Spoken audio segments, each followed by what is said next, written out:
Hey loves, welcome to another exciting tutorial and promise, and in this video I'm gonna be teaching you how to cut this asymmetric neckline top with side pleats. Stay tuned to the end of this video because I'm sure you're gonna find it interesting, and let's get started. So my paper is folded into two, so I'll mark a straight line on top of my paper to serve as my starting line. Then I'll go down from the starting line by 10 inches from my bust point, 15 inches from my waistline, and 22 inches for my blouse length. So I'll be adding extra 5 inches to my blouse length. That makes it 27 inches. Then I'll use my ruler to make all this point a straight line, and I'll label the lines my shoulder line, bust point, waistline, blouse length. After that, on the shoulder line, I'll put my shoulder measurement divided by 2, which is 7 inches. Then from that point I'll go down by 1 inch. Then from that 1 inch point I'll go down by 7 inches for my armhole length. I'm going to extend this point from the shoulder to the other side, so I will label it the armhole. So the neck width and the neck depth for this front piece is 3 inches, so I'll mark it and use my marker to make my neck curve, and I'll use my ruler to slant my shoulder slope. So on my armhole line, I'll impute my round bust measurement divided by 4 plus 1 inch seam allowance. While on my waistline, I'll impute my round waist measurement divided by 4 plus 1 inch seam allowance. While on my blouse length, I'll impute my round hip measurement divided by 4 plus 1 inch seam allowance. Then I'll extend the hip measurement to the 5 inches below the blouse length, and I'll join the point from the blouse length to the waistline and to the armhole. So after that, I'll use my free hand to make my armhole curve. So I'll be dividing my nipple to nipple measurement by 2, that's 3.5. I'll impute it on my bust point and cut it out.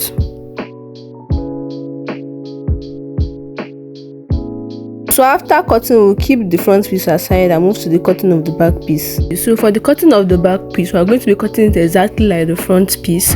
So if you want to add the zipper allowance, that's if you are not making use of a stretchy material to add zipper allowance, you can go ahead and do so, but we will not be adding a zipper allowance in this tutorial. So that takes us to step 2, drafting of the back piece.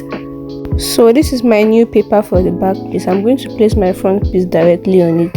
So like I said earlier, you can add your zipper allowance if you want to, but we're not going to be adding it, so I will just cut it out, cut the front piece directly on the back piece. So I stopped at the armhole line because of this top is just like a cut together top with the sleeve. So I'm going to be extending the armhole to the shoulder, just like this, using my ruler. Then I'll use my ruler to slant my shoulder to meet the new line, and I'll be cutting the back piece out like this. So after cutting, I'll mark out the armhole line on the back piece, and I'm going to remove it and mark out the neckline for the back piece, which is 3 inches for the width and 1 inch for the depth. So I use my free hand to make my neck curve. After labeling it the back piece, I cut the neckline out. So we'll keep the back piece aside for now and move to step 3. I'll bring back my front piece and open it up, and I'll copy all the lines from the left side to the right side.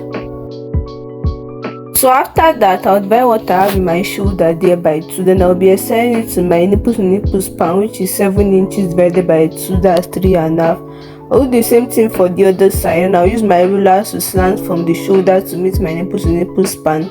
So at that line of the shoulder, I'll take ½ inch at both sides, and I'll slant to meet the nipple to nipple span with my ruler, just like this.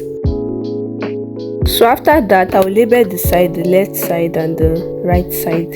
So from the blouse length, I'll go up by 2 inches. You can go up by 1 inch, it depends on what you want, but I'll go up by 2 inches. And I use my ruler to slant from the other side to meet the 2 inches above the blouse length, just like this.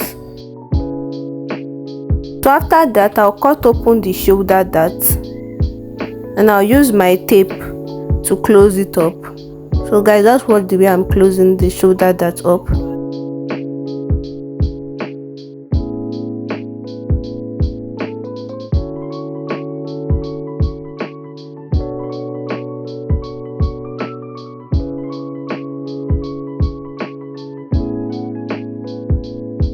So I realized I made mistake in the neck measurement. Instead of 2 inches for the neck width, I made use of 3 inches. So I'll close up the front piece and measure 2 inches for my neck width. And I'll use my freehand to make my neck cuff to meet the neck depth, which is 3 inches. So I'll open it up back and copy it to the other side. So I'll just be wronging the initial neck measurement. So I'll not be making use of the other one, making use of this new neck measurement. So I'll slant from the left neckline to meet below the armhole, just like this. Then I'll slant from the right neckline to meet the left neckline, just like this. That's what the way I'm doing it, guys. So after that, I'll cut out the blouse length and I'll bring back the back piece and I'll place the front piece on top of the back piece, so to trace out the new blouse length for the back piece. So I'm going to place it directly on each other and I'll use my scissors to cut it out on the back piece. After that, I'll remove the front piece. So like I said earlier that I made mistake in the neckline, I'm just going to be correcting it also on the back piece. So I'll bring a new paper and place it on the neckline of the back piece, and I'll use my tape to tape it down to keep it in place. Then I'll close it up. So I'll just use my scissors to trim out the excess at the top. After trimming it out, I'm going to use my tape rule to mark out my new neckline, which is 2 inches for the width and 1 inch for the depth. I'll use my freehand to make the neck curve and I'll use my scissors to cut it out. So after cutting, this is all for the back piece. I just go ahead and bring the front piece and place it directly on the back piece to check if the neckline align together. So that takes up to step 5. So this is the front piece. So I'll slant from the right side bust point, nipple to nipple span. I'll slant to the side. I'll slant from the left side nipple to nipple span to the other side. And I'll just be slanting, guys. So just watch the way I'm slanting.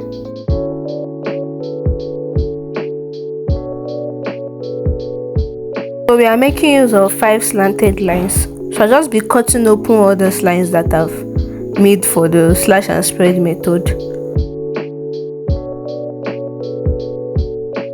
So after cutting them open, I'm going to be using another new paper for the spread of this front piece. So this is my new paper. I'll place the front piece directly on it, then I'll begin to spread.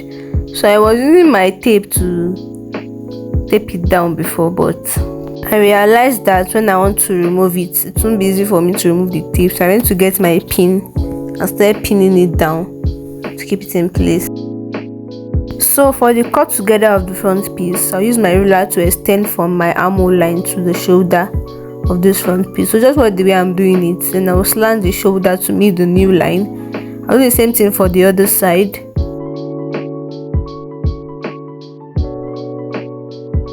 So after that, I continue making my spread and pinning it down to keep it in place. So I made each spread by 1.5 to 2 inches. So it depends on what you want in your own. You can make use of 3 or 1 inches or 2 inches. It depends on what you want. But I made use of 1.5 to 2 inches for mine. So I kept on spreading and using my pin to keep it in place. So after spreading, I started tracing it out. So you can go ahead and cut it directly on it like that, but to make it easier, I traced my out. So after tracing it out, I went ahead to cut it out, and this is how it's looking. I also cut out the neckline. I don't know, my camera wasn't videoing that. I'm sorry about that. So I'll just be removing the pins I used to keep the paper in place. After removing the pins, I'll remove my initial front piece, and this is our new front piece for this tutorial. So I'll label the front piece, and the upper part, which is the neckline, will be added to the bodice just like this. So I will label it the neckline, and I'll just use my tape to tape it down to the bodice. Then I'll bring the back piece and place the front piece on it, and I'll just be illustrating how the pleat will be done when joining it to the side. So this is how the pleating will be done. So I've come to the end of this tutorial. Thank you guys for watching. Like, comment, share, and don't forget to subscribe to my channel, and I'll see you guys in my next one. Bye bye.